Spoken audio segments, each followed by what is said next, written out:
Bismillahirrahmanirrahim. Assalamualaikum warahmatullahi wabarakatuh. Anak-anakku kelas 11 MIPA. Selamat bertemu lagi dengan Ibu Rahma di pembelajaran kimia. Nah, pada pertemuan kedua kali ini, sudah pertemuan kedua berarti ya di pembelajaran daring ini, kita akan masuk ke materi baru mengenai termokimia. Hanya saja nanti termokimia ini akan dibagi menjadi dua bagian. Jadi ada bagian pertama dan ada bagian kedua. Oke, sebentar. Nah, jadi untuk kali ini kita masuk ke termokimia bagian pertama terlebih dahulu. Nah, sebelumnya silakan dipastikan, Ibu ingin memastikan setiap orang sudah mendownload LKPD-nya masing-masing dan sudah mencermati bagian-bagian yang terdapat dalam LKPD. Dan juga sudah menyaksikan video praktikum virtual di link sebelum ini ya. Harus sudah dipastikan sudah ditonton link praktikum virtualnya dan juga sudah diisi LKPD di bagian pertamanya sebelum kalian melaju ke bagian kedua di pembelajaran yang akan Ibu sampaikan. Kemudian untuk pembelajaran remedial hidrokarbon pun juga jangan lupa dikerjakan. Untuk kuisnya masih ada waktu, silakan kalau ada yang belum boleh dikerjakan, durasinya 20 menit. Baik, Ibu mulai ya ke pembelajaran termokimia bagian pertama.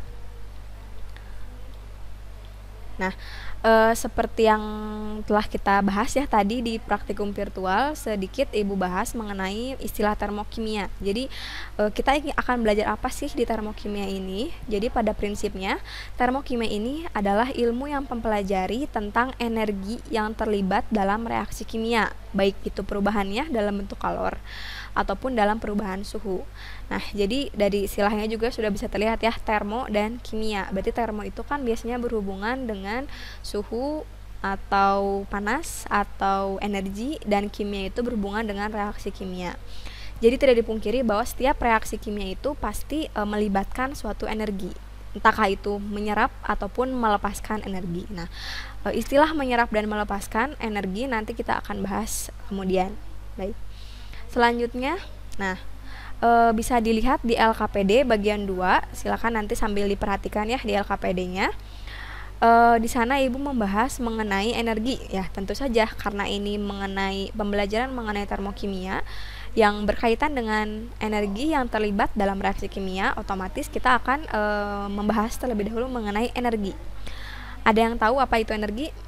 Oke, Ibu rasa anak IPA masa sih tidak tahu energi gitu ya. Energi itu sangat universal lah bagi manusia gitu, terutama bagi makhluk hidup ya. Makhluk hidup di bumi ini pasti memerlukan energi untuk apapun itu, untuk beraktivitas, untuk lain-lain gitu yang berhubungan dengan kegiatan dalam kehidupan.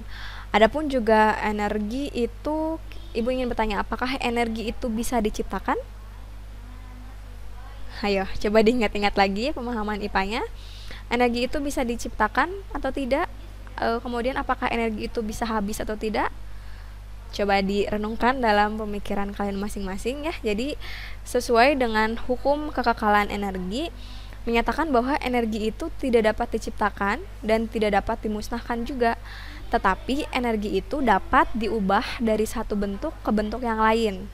Masih ingat ya pembelajaran SMP mungkin ya atau SD mengenai perubahan energi, misalkan dalam kipas angin. Berarti itu ada perubahan energi dari energi listrik ke energi gerak misalkan ya, atau disetrikaan dari energi listrik ke energi panas. Jadi sebetulnya energi itu terus aja seperti itu, bersiklus ya, maksudnya terus berputar, tidak akan pernah ada habisnya. Dia tidak akan habis, tidak akan diciptakan, tapi dia akan selalu berubah bentuk menjadi bentuk-bentuk yang lain. Nah, dalam termokimia, si energi tersebut akan dirubah menjadi bentuk yang lain. Bentuk apakah itu? Nah, energi yang dihasilkan ataupun energi yang dilepaskan ataupun energi yang diperlukan dalam reaksi kimia itu akan diubah ke dalam bentuk lain, yaitu dalam bentuk kalor. Nah, apakah itu kalor? Pasti ya, kalau kita mendengar energi pasti ada kaitannya dengan kalor, dengan panas gitu kan. Jadi secara makna ya, secara konsepnya, jadi kalor itu adalah energi yang berpindah akibat adanya perbedaan suhu. Jadi selalu berhubungan di antara energi dengan kalor, di mana energi itu bentuknya bisa berubah-ubah, bisa berubah menjadi bentuk yang lain, salah satunya adalah bentuk kalor gitu. Dan dimana kalor itu sendiri merupakan energi yang berpindah akibat adanya perbedaan suhu. Sampai situ paham ya mengenai istilah-istilah dalam termokimia, karena memang banyak ya istilah-istilahnya yang akan kalian pelajari. Baik, selanjutnya, nah kemudian yang tidak kalah pentingnya dalam termokimia sendiri, karena tadi berkaitan dengan reaksi kimia, berarti kita harus tahu yang manakah sistem, yang manakah lingkungan. Oke, sambil dibuka juga ya LKPD-nya di bagian kedua. Jadi dalam reaksi itu ada yang dinamakan sistem. Apa itu Bu sistem? Sistem itu adalah reaksi kimia yang terjadi yang dimana si peristiwa tersebut menjadi pusat perhatian. Jadi menjadi pusat perhatian dalam suatu peristiwa reaksi kimia tentunya. Seperti itu. Nah, ada yang berikutnya lingkungan. Apakah itu lingkungan? Lingkungan itu adalah segala sesuatu yang berada di luar sistem. Jadi misalkan, kalau misalkan kita ambil contohnya dalam praktikum atau misalkan dalam kegiatan di laboratorium, misalkan kita mencampurkan NaOH atau natrium hidroksida dengan HCl. Nah, itu NaOH dan HCl ketika direaksikan, campurannya itu dinamakan sebagai sistem.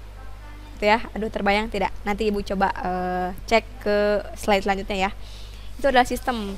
Misalkan diletakkan di dalam gelas kimia, berarti sistemnya itu adalah NaOH dan HCl, sementara lingkungannya adalah yang di luar itu. Bisa gelas kimia, tangan kita yang memegangnya, ataupun lingkungan laboratoriumnya.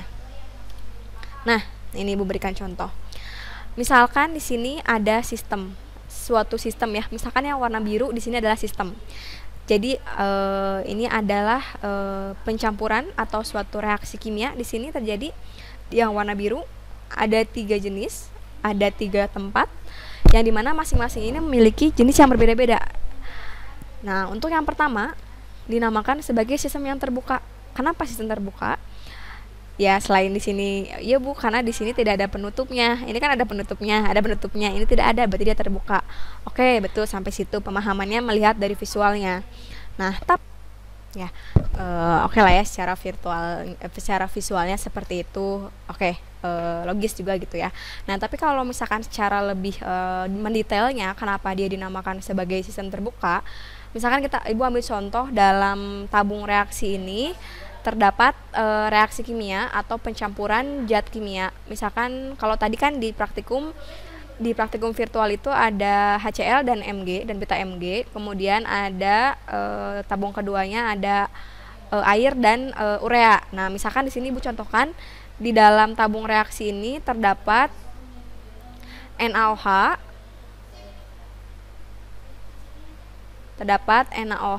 dan HCl misalkan.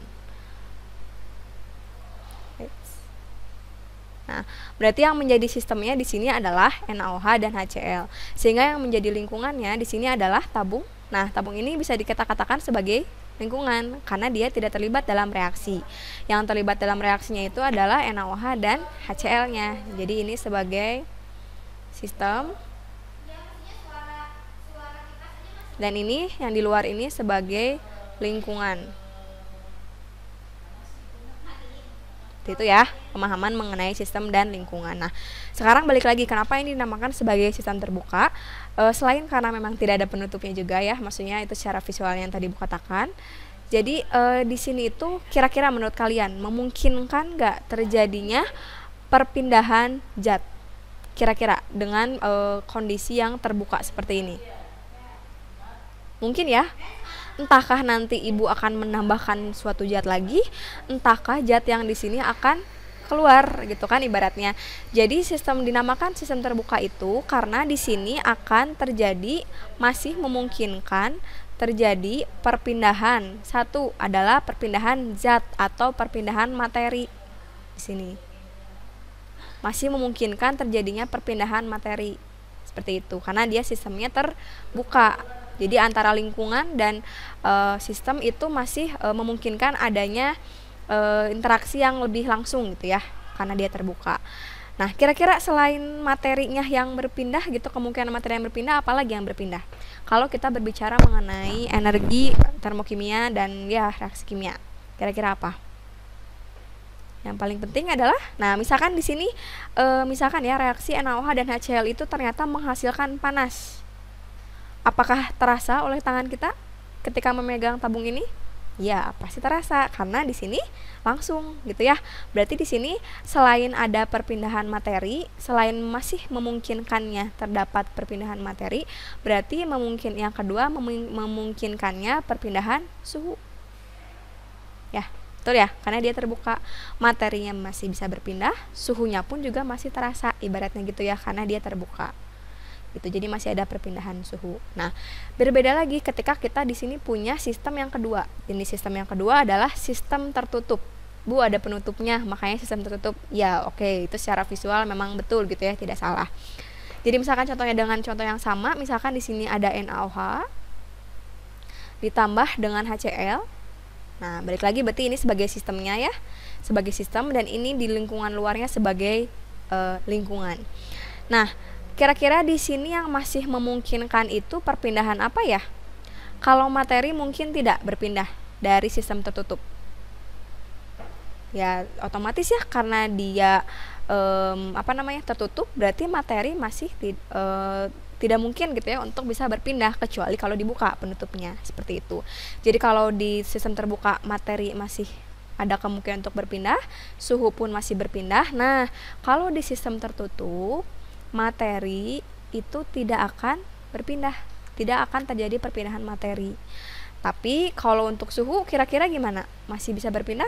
Masih, karena kita masih bisa memegang bagian luar dari sistem tersebut gitu. Jadi ini masih ada. Nah, sekarang berbeda lagi. Kalau kita punya yang ketiga, sistem terisolasi. Coba kalau dilihat dari konstruksinya gitu ya, dari wujud gambarnya sistem terisolasi, kalian ingat dengan termos?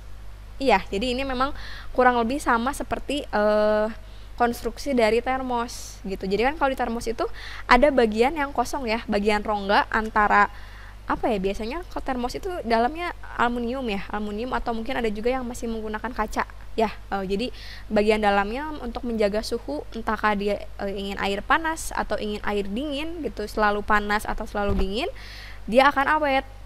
Jadi dengan kata lain, dalam sistem tertutup ini, misalkan di sini balik lagi ya, misalkan ada NaOH lagi dengan contoh yang sama dan HCl, mereka sebagai sistemnya, kemudian lingkungannya ada di luar sistem. Nah, kalau di sini di sistem terisolasi memungkinkannya kira-kira materi mungkin tidak untuk bertukar atau untuk berpindah. Tidak ya, sama seperti tertutup. Sekarang kalau suhu, apakah mungkin bisa berpindah kalau suhu? Seperti prinsip termos saja. Nah, tidak akan ya. Jadi kalau untuk suhu dalam sistem terisolasi pun juga tidak memungkinkan untuk mengalami perpindahan. Seperti itu. Jadi dari 3 sistem ini ada yang dua komponen yang masih mungkin terjadi perpindahan gitu ya. Masih bisa bertukar atau berpindah gitu ya. Ada juga yang kalau untuk tertutup berarti materi tidak bisa, tapi suhu masih bisa. Terisolasi sama sekali materi dan suhu tidak bisa berpindah. Seperti itu. Sampai sini bisa dipahami ya mengenai sistem, jenis-jenis sistem ada 3, terbuka, tertutup, dan terisolasi. Baik, Ibu lanjutkan kembali. Nah, kita sudah sangat sering ya di bab termokimia ini membicarakan tentang energi. Nah, untuk di reaksi kimia sendiri, energi tersebut istilahnya itu diganti, bukan energi, tapi namanya adalah entalpi. Nah, jadi entalpi atau H itu didefinisikan sebagai jumlah energi yang terkandung dalam reaksi kimia. Nah, pada tekanan tetap. Jadi tekanannya tidak berubah, karena kebanyakan reaksi kimia itu memang terjadi pada tekanan yang tetap. Nah, tetapi misalkan nih ada reaksi tadi, misalkan ya NaOH, misalkan tadi reaksi, Ibu ambil contohnya salah satunya ini ya, nanti kalian silakan dipahami sendiri terutama yang di LKPD itu seperti apa yang dihubungkan dengan praktikum virtual. Oke, nah ini misalkan ada NaOH dan HCl bereaksi nih, misalkan membentuk NaCl dan H2O. Misalkan dalam reaksi tersebut menghasilkan energi, misalkan energinya itu sekian kilojoule, menghasilkan energi X kilojoule misalkan. Nah, energi yang dihasilkannya. Nah, apakah dalam kimia istilahnya adalah energi? Tidak, namanya adalah entalpi. Nah, tetapi entalpi itu tidak dapat diukur sebetulnya.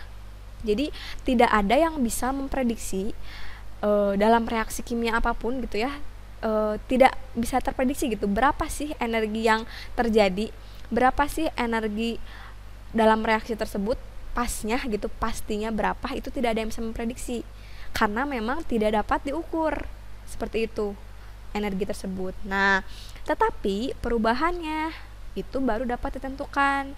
Jadi entalpi itu hanya dapat ditentukan perubahannya ya, yang dinamakan dengan perubahan entalpi atau delta H. Ya. Nah, yang dimana delta H ini merupakan perubahan kalor yang terjadi dalam suatu reaksi kimia pada tekanan tetap. Jadi maksudnya dalam perubahan entalpi ini, jadi dalam suatu reaksi kimia kita hanya dapat mengetahui, kan kalau perubahan itu atau delta itu kan biasanya keadaan akhir dikurangi keadaan awal, seperti itu kan ya. Misalkan akhirnya misalkan akhirnya energinya sekian kilojoule, awalnya misalkan ya keadaan, misalkan ya Ibu teruskan di sini, dalam satu reaksi kimia itu ternyata energi awalnya itu misalkan X kilojoule seperti yang tadi Ibu jelaskan. Nah, kemudian untuk entalpi akhirnya itu berubah menjadi Y kilojoule. Nah, berarti perubahan entalpi untuk reaksi tersebut atau delta H untuk reaksi tersebut adalah Y min X kilojoule. Seperti itu. Jadi entalpi itu tidak dapat ditentukan, wah berapa kilojoule nih reaksi tersebut menghasil energinya, tapi yang bisa ditentukan adalah berapa keadaan akhirnya, berapa keadaan awalnya, berapa selisih akhirnya dikurangi keadaan energi di awalnya. Seperti itu ya. Jadi yang dicari dalam termokimia itu adalah bukan entalpi, tapi justru adalah perubahannya. Sampai situ dapat dipahami ya semua? Ibu harap dapat dipahami. Nah, berdasarkan perubahan kalor atau perubahan energi tersebut, reaksi kimia dapat dibedakan menjadi dua jenis. Nah, nanti Ibu akan perlihatkan video mengenai perbedaan dua jenis reaksi kimia tersebut, yang tentunya berkaitan erat dengan perubahan entalpi ataupun tadi yang sebelumnya telah kita bahas mengenai sistem dan lingkungan. Baik, Ibu coba buka videonya. Nah, di sini mengenai eksotermik dan endotermik atau reaksi eksoterm dan reaksi endoterm. Kita coba kaji bersama. Baik, nah di sini dijelaskan bahwa reaksi eksotermik itu analoginya seperti api. Maksudnya seperti apa? Nah, kalau misalkan kita punya api, itu maksudnya berarti kan kita merasa lingkungannya terasa panas ya kan, apalagi kita yang mendekatinya pun juga terasa panas seperti itu. Jadi reaksi eksoterm itu kaitannya erat dengan lingkungannya menjadi terasa panas. Nah, seperti itu ya untuk analoginya. Nah, berbeda dengan reaksi endotermik. Nah, di sini analoginya adalah serupa es atau salju. Jadi kurang lebih maknanya adalah kalau reaksi endotermik berkaitan erat dengan suhu lingkungannya akan terasa dingin atau terasa suhunya rendah, seperti itu. Ini analogi yang permulaannya. Oke. Jadi maksudnya eksotermik atau eksoterm itu berarti kalornya terlepaskan ke lingkungan. Kalau endotermik justru kalornya itu ditangkap atau diserap dari lingkungan.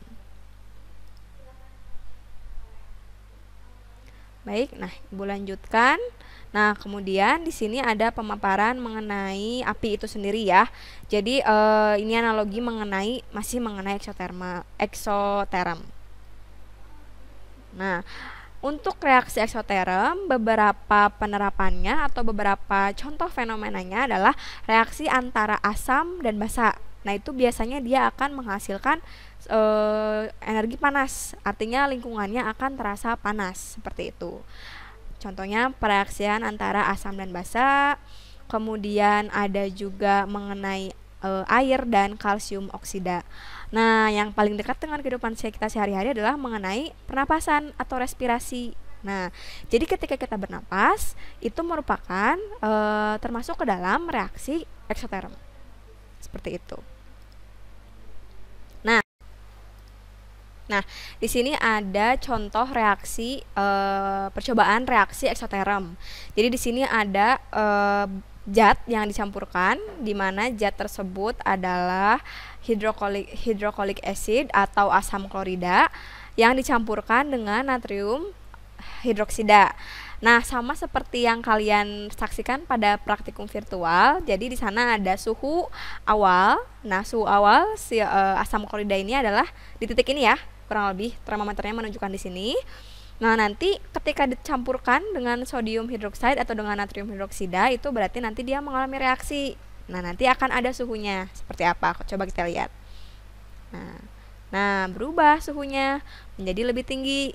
Nah, sama seperti ketika virtual praktikum tadi, ketika reaksinya sudah selesai, nanti dia akan turun mendekati ke suhu semula gitu. Jadi akhirnya itu dia akan turun sebetulnya suhunya. Tapi di sini yang dijelaskan hanyalah suhu ketika reaksi saja. Sebetulnya nanti ketika suhunya itu kembali ke normal, dia ketika reaksinya telah selesai, suhunya itu akan kembali lagi ke mendekati normal. Seperti itu. Jadi suhu di akhirnya akan lebih rendah daripada suhu ketika reaksi. Seperti itu. Itu yang disebut sebagai reaksi eksoterm. Ciri-cirinya adalah salah satunya adalah itu. Baik, Ibu lanjutkan. Nah, di sini oke, bentar ya, boleh Ibu skip dulu. Ibu skip ke yang pentingnya. Nah, di sini dalam reaksi baik eksoterm maupun endoterm itu pasti memiliki memiliki grafik atau memiliki diagram energinya. Nah, di sini menunjukkan yang sumbu X di sini menunjukkan arah reaksinya.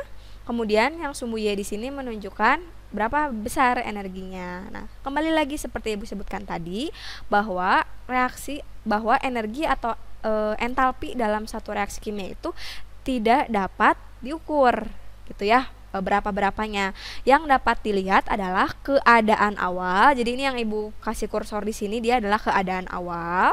Di sini ya, keadaan awalnya, dan ini adalah keadaan akhirnya. Nah, ini dinamakan sebagai reaksi eksoterm, sebagai diagram reaksi untuk reaksi eksoterm.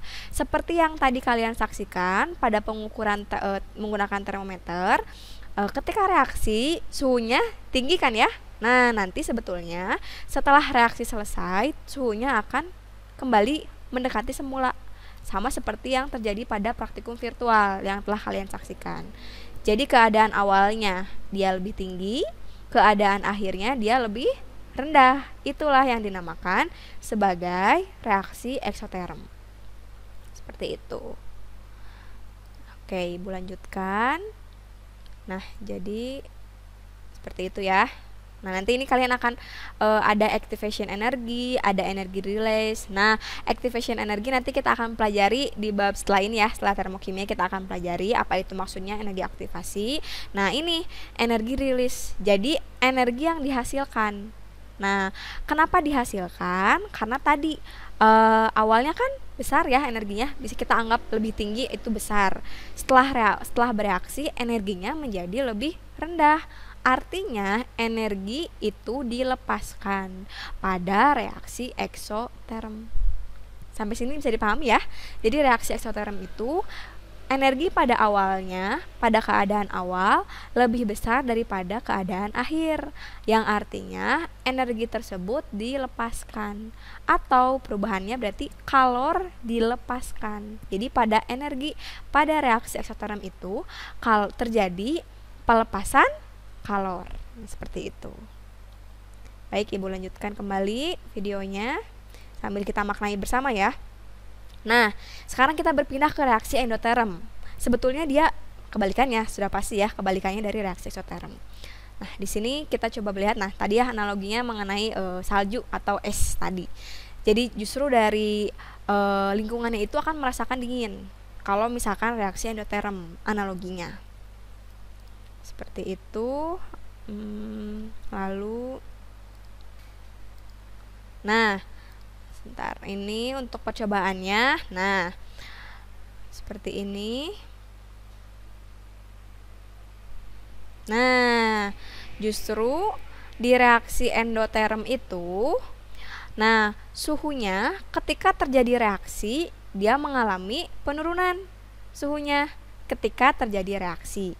Jadi suhunya turun dulu ketika terjadi reaksi atau pencampuran zat kimia. Nah, sama, nanti pada akhir reaksi, setelah selesai reaksi, suhunya itu akan kembali ke normal, akan meningkat lagi, mendekati normal. Ini ada beberapa contoh reaksi endoterm, yaitu elektrolisis. Kemudian ada natrium karbonat dan asam etanoat. Ini di laboratorium ya, lebih laboratorium. Nah, kemudian ini yang paling dekat dengan kehidupan kita, nah, adalah fotosintesis. Nah, kalau tadi pernapasan itu termasuk ke dalam reaksi eksoterm. Artinya tadi sudah kita bahas, reaksi eksoterm itu adalah reaksi yang melepaskan energi. Nah, berarti dalam kata lain, ketika kita bernapas, kita itu melepaskan kalor atau melepaskan energi. Nah, berbeda halnya dengan fotosintesis. Ya, ketika fotosintesis itu yang terjadi adalah reaksi endoterm. Artinya, nah coba kita lanjutkan dulu ya. Reaksi endoterm. Nah, mungkin ini Ibu jelaskan di bagian diagramnya. Kalau tadi terbalik ya, kalau eksoterm justru keadaan awalnya lebih tinggi daripada keadaan akhir. Nah, kalau untuk di endoterm, dari reaksi endoterm justru terbalik. Keadaan awal itu lebih rendah daripada keadaan akhir. Energi pada keadaan awal reaksi lebih rendah daripada energi pada keadaan akhir reaksi. Jadi tadi kan suhunya turun dulu tuh ketika reaksi. Nah, nanti ketika reaksi sudah selesai, suhunya akan kembali naik mendekati suhu semula. Seperti itu. Oke. Nah, kalau tadi energinya dilepaskan. Nah, kalau endoterm energinya adalah diserap. Kenapa? Asalnya energinya kecil. Ketika terjadi setelah selesai reaksi menjadi besar. Artinya dia memperoleh energi atau menyerap energi. Oke, sampai sini jadi paham ya? Oke, nanti kita akan masuk ke kesimpulannya ya, untuk memudahkan. Oke, sebentar, ini Ibu cek dulu ya, masih ada. Nah, oke, ini ya, jadi kesimpulannya, kalau eksoterm itu dia energi awalnya lebih tinggi daripada energi akhir setelah reaksi. Kalau endoterm justru terbaliknya, energi awal ketika reaksi itu lebih kecil daripada energi ketika reaksi telah selesai atau telah berlangsung. Nah, di sini jadi kalau dianalogikan lagi ya ke dalam yang lebih mudah, jadi reaksi eksoterm itu reaksi ya ini analogi lagi ya, pembekuan es dari cair ke padat. Nah, itu dinamakan sebagai reaksi endotermik. Jadi dia akan melepaskan kalor, seperti itu. Nah, untuk endoterm justru dia adalah pencairan es. Jadi ini adalah analogi sederhananya ya. Artinya bagaimana? Jadi untuk melelehkan air atau untuk mencairkan air es kita perlu panas. Betul tidak? Ya, makanya itu dinamakan sebagai reaksi endoterm karena kita memerlukan panas atau memerlukan energi. Seperti itu ya. Jadi ketika es membeku berarti dia termasuk ke dalam reaksi eksoterm. Ketika es itu mencair atau meleleh dia termasuk ke dalam reaksi endoterm. Kalau tadi eksoterm, ini endoterm. Oke, baik. Nah, sip, sampai sini Ibu masuk lagi ke PowerPoint yang tadi. Jadi, nah, jadi ini kesimpulannya ya untuk reaksi eksoterm dan reaksi endoterm. Jadi kesimpulannya, kalau reaksi endoterm itu adalah terjadi peristiwa menyerap kalor atau memerlukan energi. Nah, kira-kira dari mana ke mana? Kalau menyerap itu berarti dari lingkungan ke sistem. Jadi aliran kalornya itu misalkan ini ya, Ibu gambarkan di sini ada sistem, S untuk sistem ya. Ini untuk lingkungan, yang di luar ini adalah lingkungan. Berarti kalau reaksi endoterm itu adalah terjadinya penyerapan energi atau penyerapan kalor dari lingkungan ke sistem. Nah, jadi energinya masuk seperti ini kalau Ibu gambarkan. Nah, kemudian kalornya berpindah dari sistem ke lingkungan, seperti itu. Kemudian H akhirnya atau H2-nya atau entalpi keduanya atau entalpi setelah reaksinya itu lebih besar daripada entalpi 1, sehingga delta H-nya berarti kalau besar dikurangi kecil berarti hasilnya adalah positif. Nah, sehingga dia bernilai delta H-nya akan bernilai positif. Nah, selanjutnya untuk reaksi eksoterm terjadi pelepasan kalor atau menghasilkan energi. Kalor berpindah dari sistem ke lingkungan. Jadi nanti kurang lebih seperti ini perpindahan kalornya. Nah, dari sistem keluar ke lingkungan. Sehingga nanti yang kita rasakan kalau eksoterm itu lingkungannya akan terasa panas. Seperti itu. H2-nya lebih kecil daripada H1 sehingga delta H-nya nanti akan bernilai negatif. Seperti itu ya. Jadi ciri-ciri dari reaksi endoterm dan reaksi eksoterm. Oke, sampai sini bisa dipahami ya semua. Baik. Terakhir nih, bagian keempat. Masih membahas tentang persamaan reaksi termokimia. Di sini Ibu memiliki dua reaksi. Nah, reaksi pertama dan reaksi yang kedua. Reaksi yang pertama dinamakan persamaan reaksi biasa ya, reaksi kimia biasa. Ada C2H5OH gas ditambah oksigen gas menghasilkan gas CO2 dan gas H2O. Yang bawah juga sama zatnya, C2H5OH oksigen, gas O2, kemudian gas CO2 dan gas H2O. Seperti itu. Nah, coba kalau kalian lihat di sini, kira-kira perbedaan yang menonjolnya apa ya yang terlihat oleh visual gitu. Coba lihat di sini, sama-sama ini ada fasanya, sama-sama ada zatnya ya. Sudah pasti ya kalau reaksi kimia. Ada panahnya. Ini prereaksi. Udah pasti ini prereaksi. Berarti ini produk. Sudah belajar ya waktu kelas 10. Nah, ada fasa, sama-sama ada fasa. Di sini juga sama, ada fasa. Panah sama-sama ada. Kira-kira apa yang membedakan? Nah, ini dia yang sudah kita bahas tadi, delta H. Nah, delta H di sini khas sekali gitu ya untuk persamaan termokimia. Sebentar.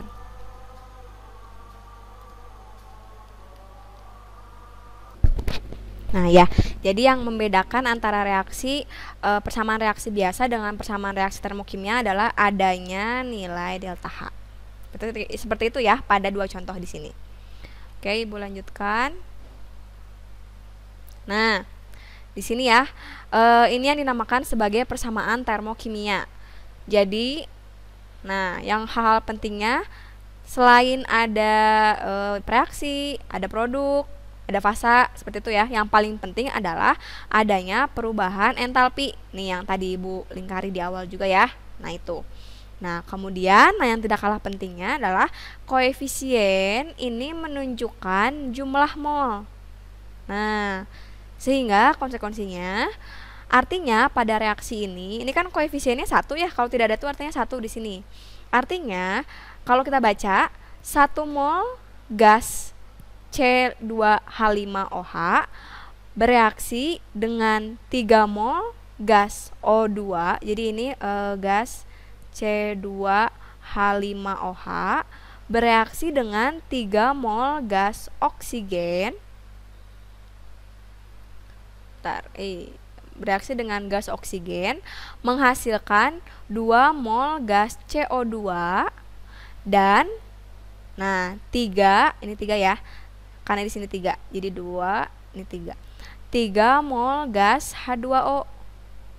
Itu cara membacanya. Jadi setiap koefisien ini menyatakan jumlah mol dari zatnya. Sampai sini dipahami ya. Jadi ini karena 1 berarti 1, ini 3 berarti 3, ini 2 berarti 2, ini 3 juga sama. Nah, dan ada tambahannya nih. Dengan melepaskan kalor sebesar 1380 kJ. Kenapa ya ada kata-kata melepaskan? Nah, ingat lagi tadi. Reaksi apa kira-kira ini? Yang sudah kita pelajari sebelumnya, reaksi eksoterm, karena dia melepaskan. Tandanya apa Bu melepaskan? Tandanya negatif di sini. Delta H-nya negatif. Gitu ya. Rules atau makna dari persamaan termokimia. Selanjutnya nih. Nah, masih persamaan termokimia yang tadi. Ini harus diperhatikan ya, karena nanti di bagian 4 juga ada yang harus kalian jawab berkenaan dengan apa yang Ibu terangkan sekarang. Nah, karena koefisien menunjukkan mol, sehingga tadi kan yang pertama ya, setiap koefisiennya menunjukkan jumlah molnya. Nah, apabila dilakukan pengubahan terhadap reaksi. Nah, misalkan yang pertama nih, coba kita lihat di sini ya. Zatnya sama,